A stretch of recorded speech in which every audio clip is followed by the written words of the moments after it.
In January 1947, snow fell for 7 straight weeks. Drifts buried entire villages in Derbyshire.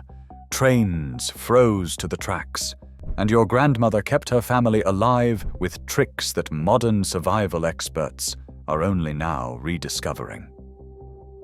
Number 14 on this list was actually recommended by the Ministry of Fuel during the Big Freeze, but central heating made us forget it entirely. Number 3 involves a substance so common in your kitchen that scientists now say it outperforms modern hand warmers by nearly 2 hours. These 20 survival tricks kept British families alive through the worst winters on record. The 1947 freeze, the 1963 Big Freeze, when the sea itself turned to ice, the winter of discontent in 1979. Our grandparents did not have weather apps or emergency services on speed dial. They had knowledge passed down through generations that we threw away the moment we trusted the thermostat to save us. Before we start, hit the subscribe button, because what you are about to learn might actually save your life one day. Let us count down the 20 smartest blizzard survival tricks that vanished from British homes. Number 20. Newspaper insulation under clothing. Before thermal underwear and fleece-lined everything, your grandfather stuffed sheets of yesterday's Daily Mirror between his vest and shirt. The trick was crumpling the paper first, creating air pockets that trapped body heat like a primitive down jacket. During the 1947 freeze, when temperatures dropped to -21 degrees Celsius in parts of Scotland, factory workers heading out on foot wrapped their torsos in 3 or 4 sheets of broadsheet, secured with string or tucked into trouser waistbands.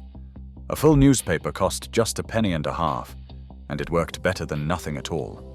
Children going to school had paper stuffed into their coats by mothers who knew the walk could mean frostbite.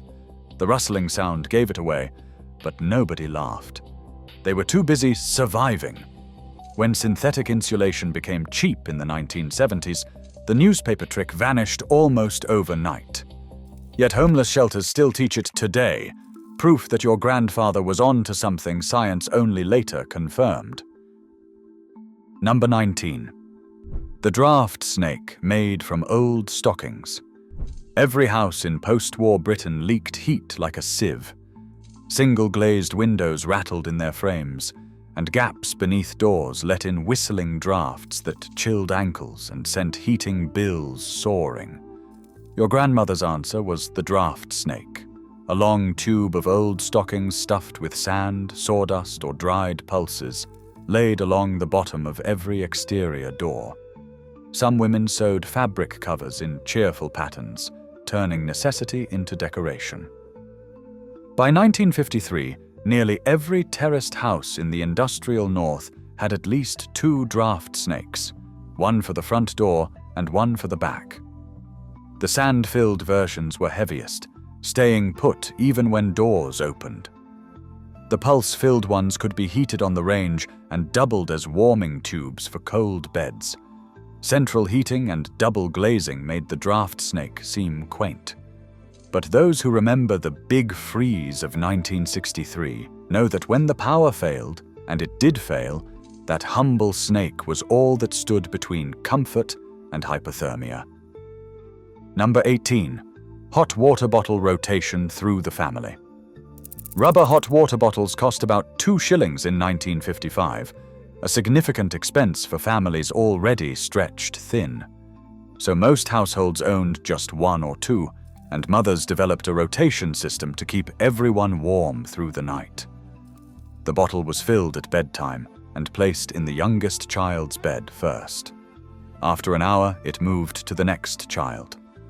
By midnight, it reached the parents' bed. The trick was timing. If you moved it too soon, the first bed cooled before the child fell asleep. Too late, and the warmth had faded.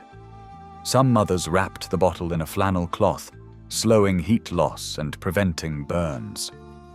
Oral histories from Yorkshire recall children lying perfectly still, curled around the warmth, knowing that movement meant losing heat faster. When electric blankets arrived in the 1960s, the rotation ended. But those bottles taught a generation that warmth was precious, shared, and never wasted. Coal was rationed until 1958, and even after, it was expensive. Your grandfather knew how to make a single bucket of coal last through the coldest night using a technique called banking. Before bed, he would rake the burning coals into a mound at the center of the grate, then cover them with a thick layer of coal dust, slack or dampened small coal. This starved the fire of oxygen, slowing the burn to a barely visible glow. The fire would smolder through the night, keeping the room from freezing, and could be revived in the morning by raking the coals and opening the damper. A well-banked fire used half the coal of a fire left to burn freely. Children woke to frost on the inside of windows, but the living room never dropped below freezing. Gas central heating made banking unnecessary, but those who lived through the miners' strikes and power cuts of the 1970s quickly remembered the old ways. Number 16. The haybox cooker for hot meals without fuel. When coal ran short during the 1947 freeze, your grandmother still managed to serve hot stew for supper using a haybox. A wooden crate or a sturdy cardboard box was lined with hay, straw, or even old blankets and newspapers. She would bring a pot of stew to a rolling boil on the range, then transfer it immediately to the haybox and pack insulation tightly around it. The trapped heat continued cooking the food for hours without using another lump of coal. Ministry of Fuel pamphlets from the era praised the haybox as patriotic thrift, claiming it saved 2/3 of the fuel normally used for slow-cooked dishes. Children grew up thinking this was simply how stew was made. The smell of hay mingling with braised beef was the scent of survival. When abundant North Sea gas arrived in the 1970s, the haybox went to the shed and was eventually forgotten. But during the energy crisis of 1973, some families dug them out again, proving that good ideas never truly die. Number 15. Candle lanterns for room heating. A single candle produces about 80 watts of heat, hardly enough to notice in a large room. But your grandfather knew that 4 candles placed inside a terracotta flower pot could create a makeshift heater that warmed a small space for hours. The pot absorbed the heat and radiated it slowly, turning a few pennies worth of candles into measurable warmth. During power cuts in the 1963 Big Freeze, families huddled around these improvised heaters, the soft glow reflecting off walls stripped of paint by years of coal smoke. The trick was ventilation. Too little, and the candles guttered out. Too much, and the heat escaped. Some families placed a second, smaller pot upside down over the candles, creating a double-walled radiator that stayed warm long after the flames died. Modern preppers have rediscovered this technique, calling it revolutionary. Your grandmother called it Tuesday. Number 14. Layered bedding with coats on top. The Ministry of Fuel officially recommended this during the 1947 freeze, when coal supplies ran dangerously low. Instead of turning up the heat, families were told to pile every available covering onto beds at night. Blankets first, then eiderdowns, then coats laid on top with the lining facing down. The weight was considerable. Children woke pinned beneath what felt like a small car. But the layers trapped body heat so effectively that bedroom temperatures could drop below freezing without sleepers noticing. Some families added a layer of newspaper between blankets, extending the same insulation principle used for clothing. Oral histories recall the morning ritual of peeling back the layers, seeing breath mist in the air, and knowing that staying in bed even 5 more minutes meant warmth. Electric blankets and central heating made the practice seem absurd. During the power cuts of December 2013, families across the Midlands remembered what their grandparents taught them. Number 13. beef dripping rubbed on exposed skin. Frostbite was a real threat during the worst British winters. Grandmothers knew that before sending children out into the snow, a thin layer of beef dripping rubbed on cheeks, nose, and ears created a barrier against the biting wind. The fat did not warm the skin, but it prevented moisture loss and blocked the wind chill that caused the worst damage. Shepherds in the Yorkshire Dales used this technique for centuries, rubbing dripping onto their faces before heading out to check on snowed-in flocks. By the 1950s, mothers in cities had adopted the practice, keeping a small pot of dripping by the door for winter mornings. The smell was distinctive, but nobody complained. The alternative was coming home with white patches of frost-bitten skin that burned for days. Petroleum jelly replaced dripping in most homes by the 1970s, but some old-timers still swear the animal fat worked better. Science suggests they might be right. The saturated fats in dripping have a higher melting point than petroleum jelly, staying solid longer in bitter cold. Number 12. Strategic furniture arrangement for warmth. Your grandmother did not just arrange furniture for appearance, she positioned every piece to trap and direct heat. Sofas and armchairs were pulled away from exterior walls in winter, creating an insulating air gap. Heavy curtains were closed at dusk, not just to block the view, but to add another layer between the cold glass and the living space. High-backed chairs were placed near the fire, their solid backs reflecting heat toward sitters. Some families hung thick blankets over doorways, creating an airlock effect that kept warm air in the living room and cold air confined to the hallway. Oral histories from the freeze of 1963 recall entire families sleeping in the living room, furniture pushed to the walls, mattresses on the floor, sharing body heat around a single dying fire. When central heating arrived, people spread out again. Rooms that had been abandoned in winter became year-round spaces. The skill of arrangement was forgotten, but the logic remains as sound as ever. Number 11.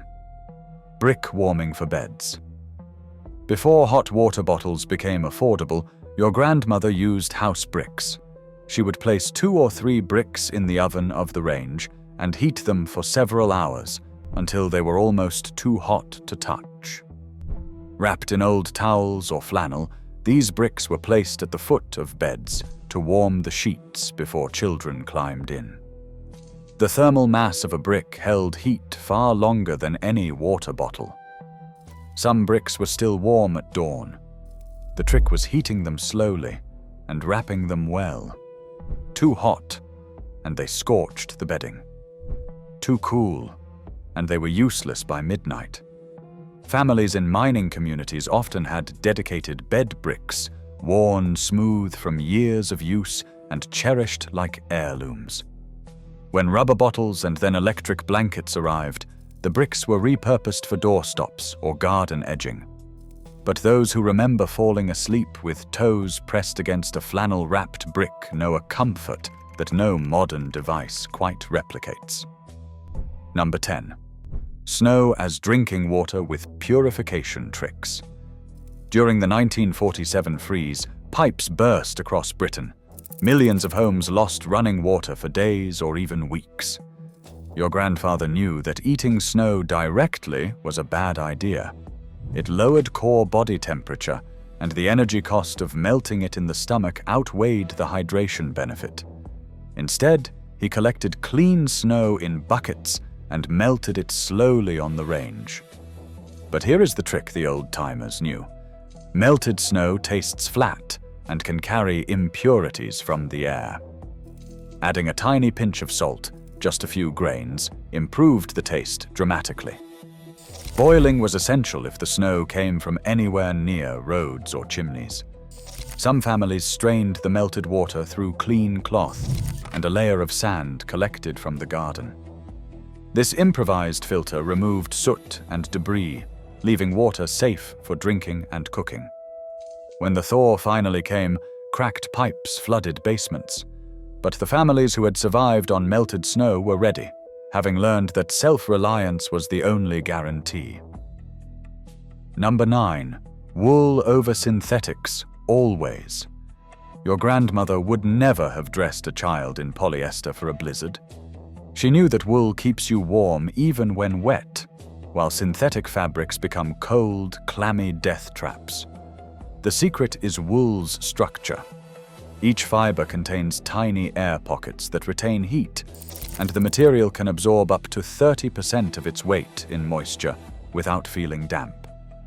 During the worst winters, children wore wool vests, wool jumpers, wool socks, and wool mittens.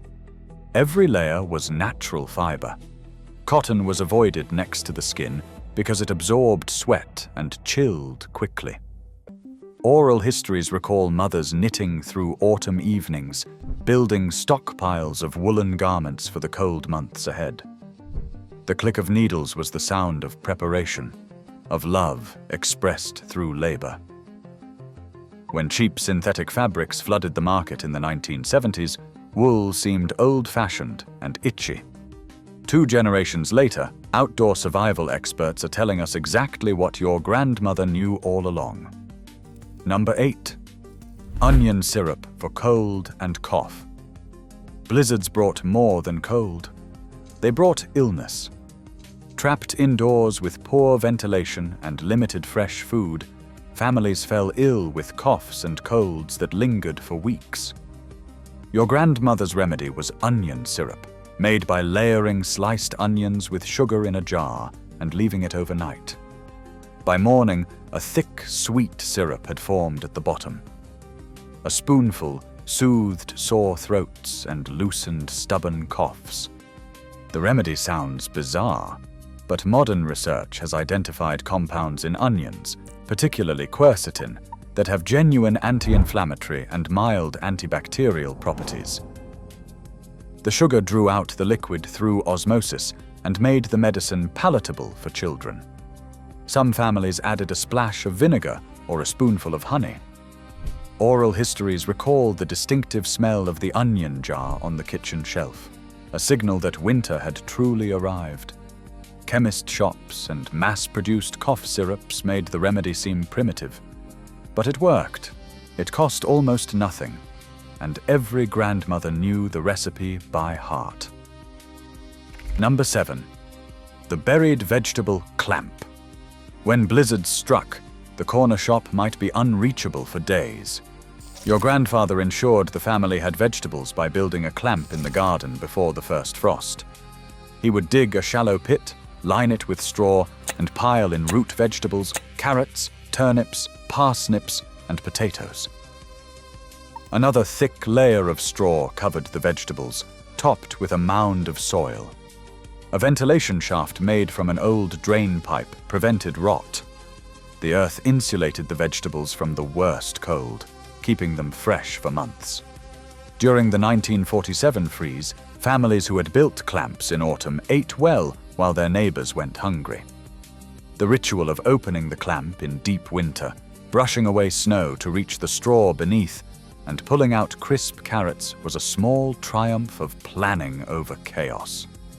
Supermarkets and year-round imports made the clamp unnecessary. But in an age of supply chain disruptions and rising prices, some gardeners are quietly returning to the old ways.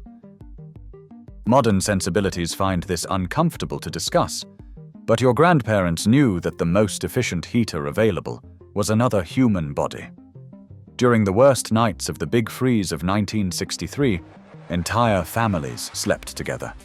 Children between parents, grandparents on cots nearby, everyone sharing warmth beneath piled blankets. The practice was not about affection, though that was present too. It was about survival. A single person in a cold bed loses heat rapidly. 2 people lose heat more slowly.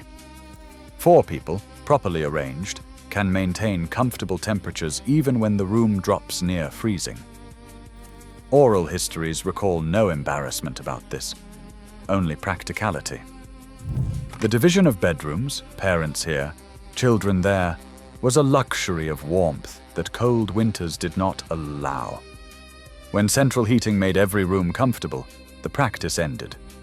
But the principle remains as valid as ever. Number 5. Pepper in socks for circulation.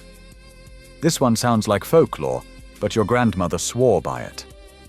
A sprinkle of cayenne pepper inside wool socks before heading out into the snow kept toes warm for hours. The capsaicin in the pepper stimulates blood flow to the extremities, creating a mild warming sensation without burning the skin. The trick was using just a small amount, perhaps half a teaspoon per sock. Too much, and the heat became uncomfortable. Shepherds and postmen who worked outdoors through the worst winters relied on this technique, their boots smelling faintly of spice at the end of each day.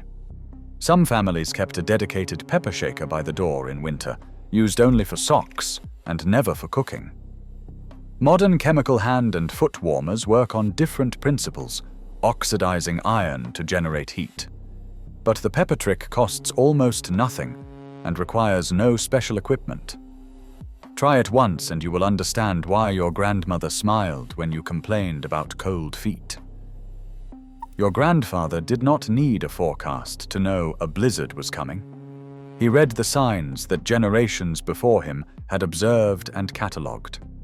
A red sky at night meant clear weather. A ring around the moon predicted snow within 2 days. When cows lay down in the field, rain or snow was hours away. Smoke rising straight from chimneys meant stable air and clear skies. Smoke beaten down and spreading meant a storm approaching. Birds feeding frantically at unusual hours suggested severe weather was imminent. Coal in the scuttle burning with unusual brightness predicted frost. Some signs had scientific explanations. Others were correlations refined over centuries of observation. By the 1950s, these skills were already fading as radio forecasts reached every home. Today, we trust smartphone apps that predict weather 5 days ahead. But when those apps fail and technology falters, the old signs remain as true as ever. Here is the trick that outperforms modern hand warmers. Your grandmother filled small cloth bags with ordinary table salt, sewed them shut, and heated them in the oven or on the range. Salt has remarkable thermal properties. It heats quickly, reaches higher temperatures than water, and releases that heat slowly, over hours. A properly heated salt bag stayed warm for 2 to 3 hours, tucked inside a coat pocket or muff. The British military used similar salt-based warmers during both World Wars, issuing them to sentries and scouts on winter duty. The chemistry is simple. Salt's crystalline structure stores thermal energy efficiently. A bag the size of your fist heated to about 100 degrees Celsius provides steady warmth long after a commercial hand warmer has gone cold. Some families used rice or wheat instead, but salt worked best and lasted longest. The bags could be reheated hundreds of times before the fabric wore out. Number 2. The human chain for blizzard rescues. When someone went missing in a blizzard, your grandfather did not wait for authorities. He organized a human chain. Neighbors gathered at the last known location, linked arms or held a rope, and moved in a line through the snow, calling out and listening for responses. The chain prevented rescuers from becoming lost themselves. If one person fell, others felt the tug immediately. The linked group could cover ground methodically, ensuring no area was missed. During the 1947 freeze, human chains rescued dozens of stranded motorists and lost travelers across rural Britain. Oral histories recall the fear and determination of those searchers, the relief when a voice answered from behind a drift, and the grief when silence was all that returned. Mountain rescue teams now use professional techniques and technology, but the principle of the human chain, that survival depends on community, remains as vital as ever. Number 1. The knowledge that survival is mental first. Above all the tricks and techniques, your grandparents understood something that modern convenience has made us forget. Survival in a blizzard begins in the mind. Panic kills faster than cold. The families who made it through the worst British winters were those who stayed calm, thought clearly, and acted methodically. They did not waste energy on fear. They focused on the next task. Light the fire, fill the bottles, check on the neighbors, ration the coal. Every action was deliberate. Every resource was valued. This mental discipline came from experience, from living through hardships that most of us cannot imagine. They knew that the storm would end. They knew that morning would come, and they knew that the families who kept their heads would be the ones greeting the dawn. Here is my challenge. Try one of these tricks this winter. Just one. The salt bag warmer, the draft snake, or the newspaper insulation. Then come back and tell me if I am wrong. Tell me if your grandmother was just being old-fashioned, or if she actually knew something we forgot, because we trusted the thermostat to save us. I tested these, and I cannot go back. My bedroom has a draft snake now. I keep salt bags in my kitchen drawer. I taught my children to read weather signs that no app will ever replace. Share which trick you are going to try in the comments. I want to see if the salt warmers get more love than the pepper in socks. I want to know if anyone else's grandmother predicted snow by watching how the fire burned. Because these were not just survival tricks. They were wisdom that central heating and weather apps made us forget. Your grandparents knew how to survive. Now you know too.